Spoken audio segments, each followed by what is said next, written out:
What are the elements of a successful bid? The whole purpose of bidding work is to win work. Now, we all understand that you can't win every project that you bid on, but how can you increase the likelihood of winning a project? How can you increase your hit rate? That is the topic of my discussion today with my guest, Dave Wagner. Dave is the Vice President of Product Marketing and Partner Development at Stack Construction Technologies. And in our discussion today, we talk about why companies lose on the projects that they bid. What are the key elements of a successful bid? And what's the first area a company can focus on in order to make their bidding more efficient, more accurate, and also more presentable to their clients? We dive into a lot of practical detail here today. If you're looking to improve your hit rate, this episode is for you. And we also have a terrific restaurant recommendation at the end of the show. So enjoy my interview with Dave. Share the interview with other people. Give us a rating or a review wherever you get your podcasts. And thank you for listening to Construction Genius today. This is Eric Anderton, and you're listening to Construction Genius, a leadership masterclass. Thomas Edison said that genius is 1% inspiration and 99% perspiration. If you're a construction leader, you know all about the perspiration, and this show is all about the 1% inspiration that you can add to your hard work to help you to improve your leadership.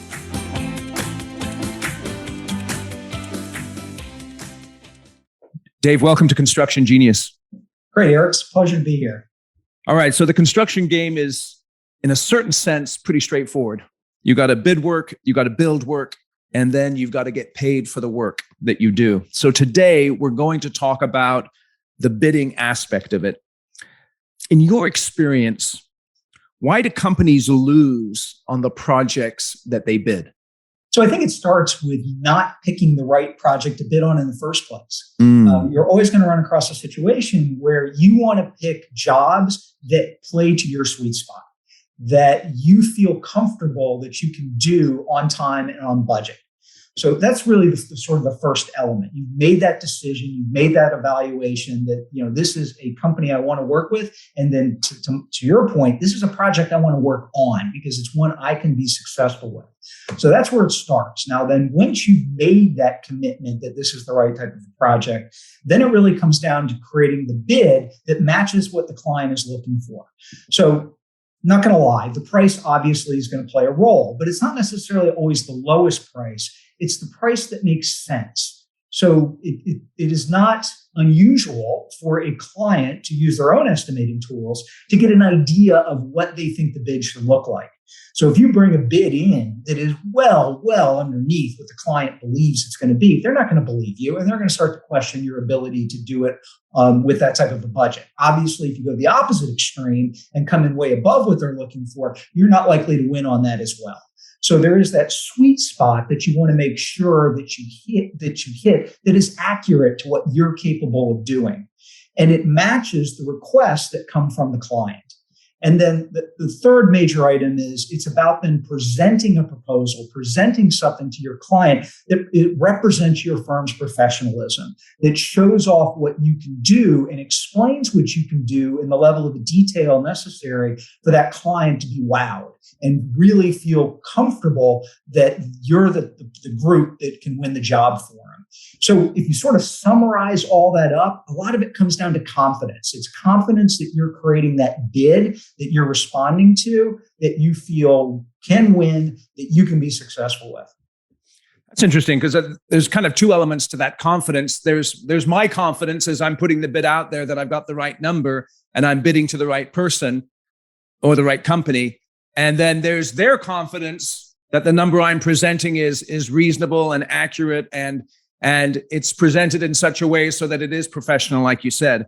I'd like to just take you back to the beginning of what you were saying there. Everybody knows that you need to bid to the right clients, but it seems many times, even the most sophisticated construction companies bid projects they shouldn't bid on. Yeah.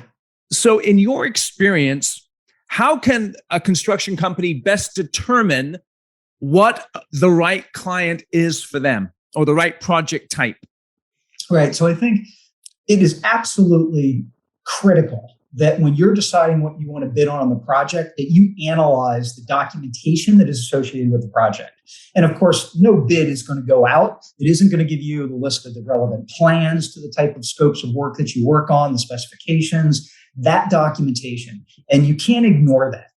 That's really the first step in any bid, is reviewing that documentation, and not just the documentation, but making sure you have the current documentation so that you can really step through it. And even if it relates to doing a pre-estimate in a sense, getting a feel for what type of work that's going to be and how closely it aligns to what your company is skilled with.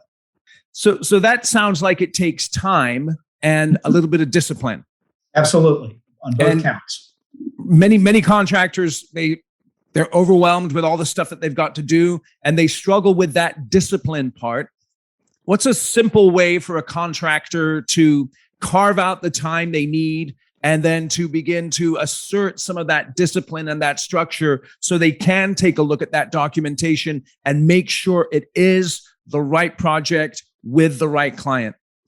I think part of it is the core work is going to need to be done sort of regardless of what you do. You've got to carve that time out. But what you can do is find ways to significantly reduce the amount of time you have to carve out to do that analysis and, quite honestly, do the estimate as well. So approximately 60% of the people that we talk with, their current estimating and analysis methods involves hard copy documents, rulers, colored pens and pencils, Excel, and things of this nature. And they work. Absolutely. You can do all the work using those tools. But as you might imagine, it's not terribly efficient, not terribly quick, and the amount of time it takes can be extravagant. So typically, one of the questions we get asked all the time from people looking for a solution is, or the problem that they identify right off the bat, is it's taking me too long. Help me speed up this process. So there are a number of wonderful digital-based tools out on the interweb today that are available that you can go find and that are going to allow you to do the core parts, the part that makes your job, but eliminate so many of the administrative tasks of getting the hard copies and having to flip through them to find exactly the right document you're looking for, and having to spend endless hours, using a ruler to physically measure things around a square or a circle. There are tools out there that take the part that you know so well, but automate your ability to do it to save you time. And when you're saving time doing that, that's also going to mean that you're going to be able to do a higher quality job because you're able to really focus on the important things and still spend a lot less time doing it. Okay, so one of the key elements that really needs to be brought into the picture with regards to winning bids is this idea of speed. And in your mind, the number one thing that slows the process down is that sort of amalgamation of different tools that people are using in order to put a bid together. And there's really a lack of efficiency there. Did I hear that right? That is correct. The takeoff process is not a fast one. Right. It's just a manually intensive piece. So being able to automate that process is huge. And another reason speed is important is, and this is an industry average, but typically a contractor that responds to a bid request is only going to win about 10% of those bids. Right. So it's a bit of a volume game. So the more bids you respond to in a professional fashion, of course, the more likely you are to win the jobs that you're looking for. So some of it is just making sure you can respond to all those bids in a timely fashion as well. So it's that sort of time from request to time to bid, and then shrinking how long it takes you to do it. There are sort of two time factors there. Right. So, okay, that's excellent. Now, you said something earlier that I thought was quite interesting, and that is a bid that makes sense. And sometimes in many bid environments, it's not the lowest price. We're not talking necessarily about a hard bid environment here. We're talking about maybe a negotiated environment. Why is it important in terms of the clients that when you present a bid, it doesn't come across as either way high or way low? What that perception piece? Why does that make? How does that impact you winning a project when you're presenting to a client? I think it's all about confidence from the other direction. It's that client that you're talking to have the confidence, you know what you're doing. Any bid that comes in way too low or way too high, that's going to be a warning sign to the person evaluating your bid. It's like, what's going on here? These people may not know what they're doing here based on this bid. I think I need to go look someplace else. Well, sometimes it's interesting though, because, I can hear people saying, well, I put the bid in, but then I don't really have an opportunity to explain the bid. Right. And is that an important element in terms of when I'm working with a company to get the opportunity not only to give my number, but then to be able to talk through the number and explain to people what's going on? Yeah, I think you're absolutely right. This is no different than the interview game, the resume game. Creating your resume, get your foot in the door, and all the goal, to a great degree, the goal is to get that client to say, yes, this interests me, time to have a conversation. Yeah, interesting. Now, tell me a little bit more about professionalism. Why is professionalism in terms of the presentation so important? Because isn't just the number, let me see it, and we'll go from there. I think it's a confidence thing as well. Is if I send you something that basically is an Excel spreadsheet that looks like it's been put together in about 5 minutes, am I going to have the confidence that that's the way you're going to do your job as well? Right. So when you bring confidence, when you bring professionalism to your work at every step of the way, it gives people that great confidence, that impression that the work you do for them on the project is going to have that same level of professionalism. Excellent. So just summarize for me real quick as we're moving through the process here. In your mind, what are the key elements of a successful bid? So we touched upon a number of these already. Yep. The first one is making sure it's the bid that you want, that works for your organization, that you're not going to lose money on. So you're not putting it in so low that if they do accept it, you can't make money. Or if you put it in so high, you really have no chance of winning. So that's the first piece, a project you can be successful with. It's incredibly important to be able to do that fast and accurately.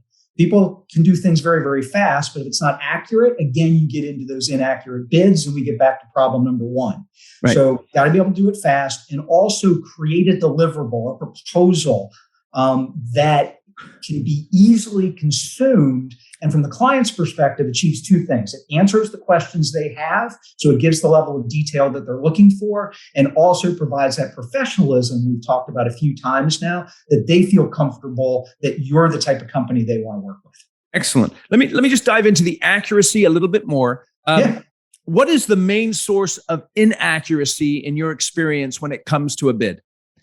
I think there's a couple factors. So a bid is to a great degree composed of sort of two major components. There's the takeoff component. Quite simply, it's the measuring and the counting of things. Yep. I have to go in and if I'm a painter, how big is the wall that I'm painting? If I'm doing MEP work, how many outlets am I actually installing? So there's an obvious inaccuracy there when those numbers are just wrong. So for instance, it would seem pretty straightforward, but let's say I'm a landscaped architect and I am doing a parking lot that has lots of curved areas. Well, measuring a box, let's be honest, is not terribly difficult. You can get that accurate. But now if you're measuring, imagine a parking lot with curves and arcs and everything like that. And if you basically start measuring it just using a lot of straight lines, that accuracy starts to drift down. And the bigger it is, the more your accuracy starts to go away. So that's the first part, that measuring and counting piece. Yep. And then the second piece, of course, of the accuracy is for what the work you want to do. As you're doing your estimate, you have to make some assignments of what type of items or assemblies, as they're called in the business frequently, do you want to assign to these pieces of work? Yep. What material do I want to use? How much labor is it going to cost me? What's going to be my overhead? What are some non-measured items, delivery fees, and making sure you're incorporating real numbers, accurate numbers, up-to-date numbers that you can stick to and you can work with also has a huge impact on the overall accuracy of the bid. Okay, excellent. Now, when it comes to the takeoff component, we've all heard the horror stories of, someone does a takeoff and they completely miss X or Y, and then you put the bid in and you win the bid and you come back and you're doing, you're looking at the bid and you're like, oh man, we missed that chunk of the project. What is it about the software that Stack offers that helps with that specifically? Yeah, so it's interesting you mentioned that. We actually have a feature in our product that does an analysis of all those takeoffs that you've done. And as you're then going in and starting to assign the items, the assemblies to those takeoffs to associate the cost, there's actually a big old warning sign that comes up that says, hey, you've got some takeoffs out here you've done, and you've assigned no cost to these. So we don't come right out and put it on the screen, but we're really telling you, you're giving away this for free, this work. This is not a good idea. So it provides that intelligence that is able to, sort of help you analyze as you're doing your work to make sure those types of things aren't missed. Okay, so basically, what one of the elements of the software that you offer is to sort of mitigate the human element, yep, as much as possible when it comes to the takeoff aspect. Now, so in order to get that accuracy, though, there is a requirement, or there's a necessity that the information that you put into the system is accurate. Garbage in, garbage out, right? Yeah, absolutely. And so if I'm going to estimate my next project well, it means that I need the information from my current projects to be accurate. Right. So what is, in your experience, some best practices that contractors use to make sure that their information is current and up to date and accurate from the projects that they're working on at the moment? So a lot of it is, as we talked about very early on, is making sure that you can capture the document information that you're using to create your bid from the client that you're working with. Mm-hmm. Now, there's a number of different ways that you may get that information. It could come through an ITB request, but more and more what we're seeing are these solutions that are out there that essentially allow you to go out and access the project details, the project documents. They're typically called plan rooms. They're called project news sites. And there are a bunch of great ones out here that I'm sure your audience is probably already familiar with. Mm-hmm. But what you want is your estimating system to work with those solutions. Right. You want to, because those are sort of that's that single source of truth for the latest information. So your client is making sure that information is being posted out there. What you don't want to have to do, certainly this would be the case with paper, is the day you print it, you run the risk that document's out of date. So right. Having to go back out and reprint it, or even download it and then forget about it, you run the risk that a new rev comes out, another version of the documentation is released, and you don't see it, and you're making a bid off an old set of documents, which is worse than nothing at all, because now you run the risk of actually building against an older project or older project documents. Now you have to actually do rework to rip it out and then rebuild it because you used the wrong docs. So this starts to, flow into the whole construction side of the business as well. But it's important, even during the estimating portion, to make sure that you have access to all the latest documents as seamlessly as possible. Okay. And that you can easily find those documents as easily as possible. Excellent. Let me go to the presenting part, the quality of the proposal, because this is construction, right? So we want to get out there and we want to build stuff and we want to make some money, but we know in the back of our heads that, making it look pretty, at least to begin with, is pretty important.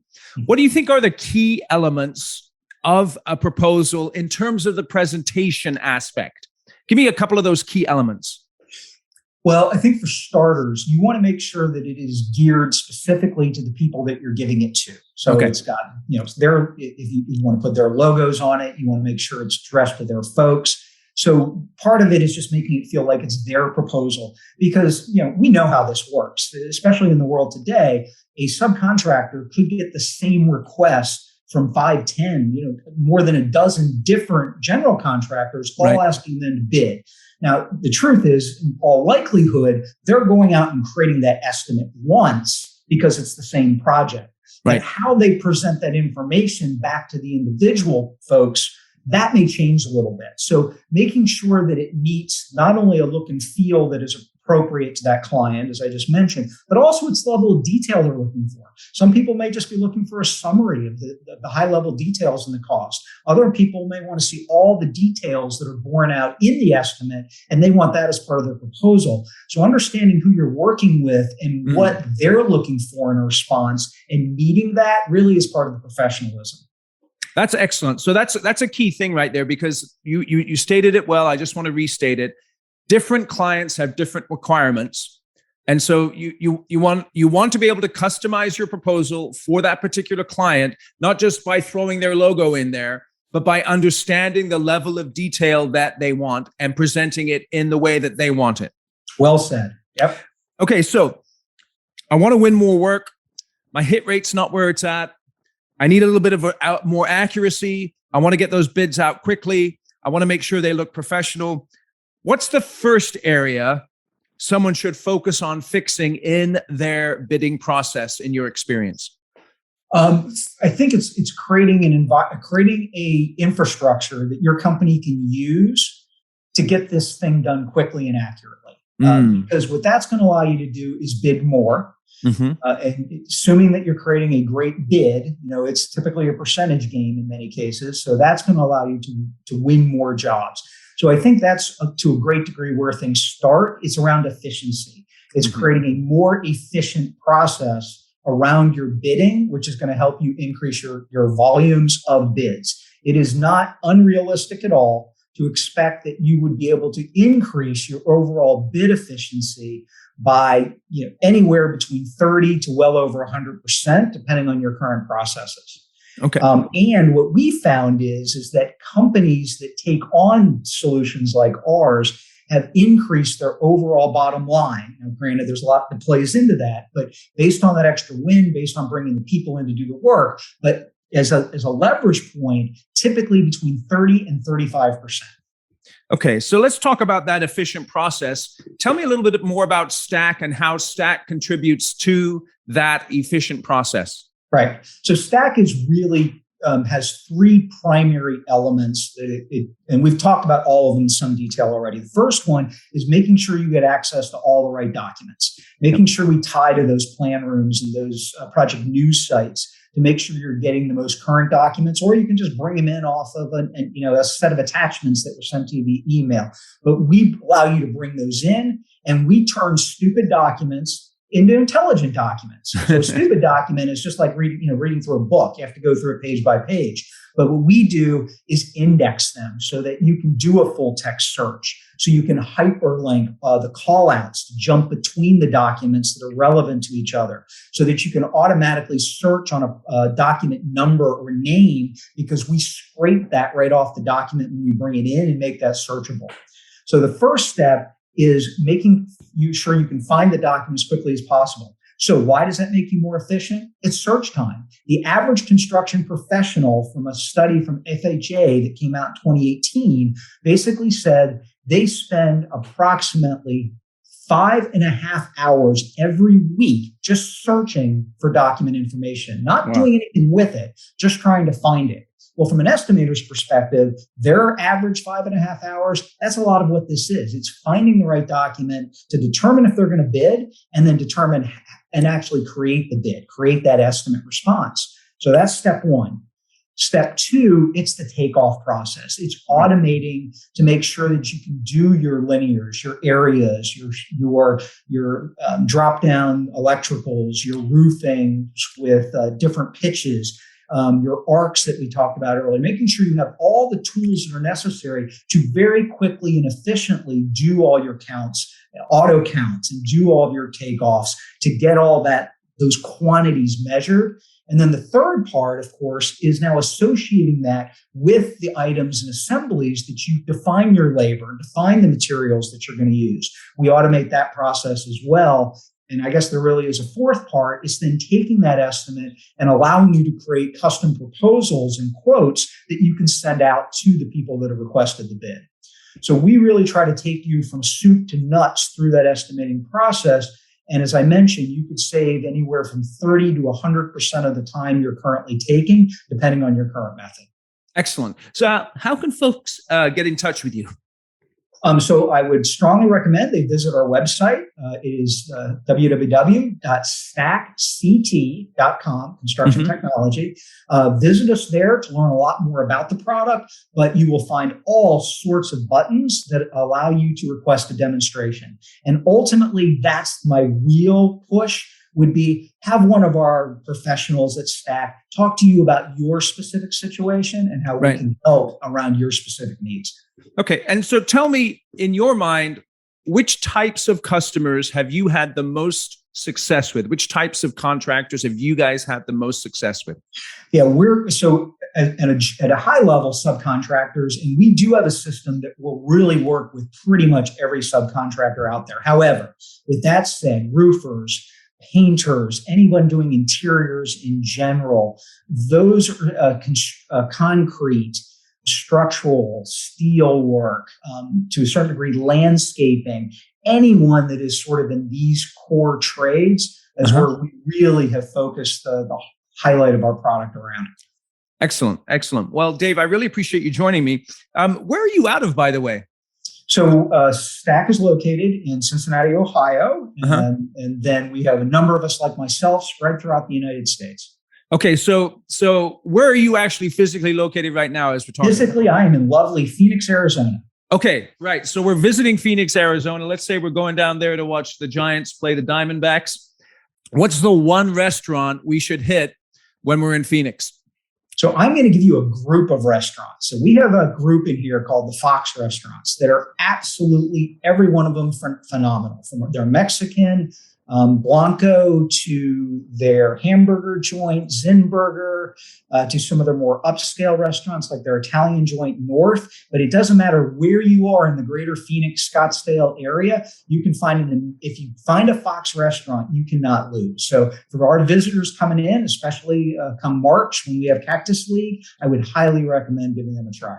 Excellent. All right. So we're going to put a link in the show notes to the Fox restaurants. And Dave, I really, really appreciate you joining us here. This has been a very, very helpful interview in terms of those key aspects of a successful bid. And we're going to put a link in the show notes to all the customer success stories that you have on your website, and also the links in terms of getting in touch with you guys. Thank you very much, Eric. Very much appreciate your time. Thanks for joining us. Bye. Today's episode was brought to you by the Construction Conclave. If you as a construction leader would like to develop your skills and get involved in a community of like-minded construction professionals who are focused on building healthy teams, profitable projects, and long-term successful businesses, then the Construction Conclave is for you. It's a private, invitation-only group of construction leaders that are focused on developing their leadership skills. We do training every single month online that looks at how to become a better leader in a very practical, straightforward way. We also have other events that build community and camaraderie so that you can associate with others who are interested in developing their skills as leaders. If you'd like more information and to see if you qualify for participating in the conclave, feel free to reach out to me, eric@ericanderton.com.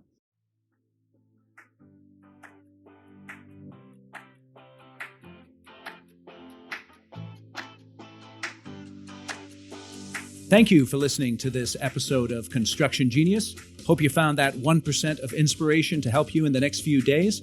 If you like the show, please give us a 5-star review on iTunes, share it with other construction leaders who you think would benefit, and thanks again for listening.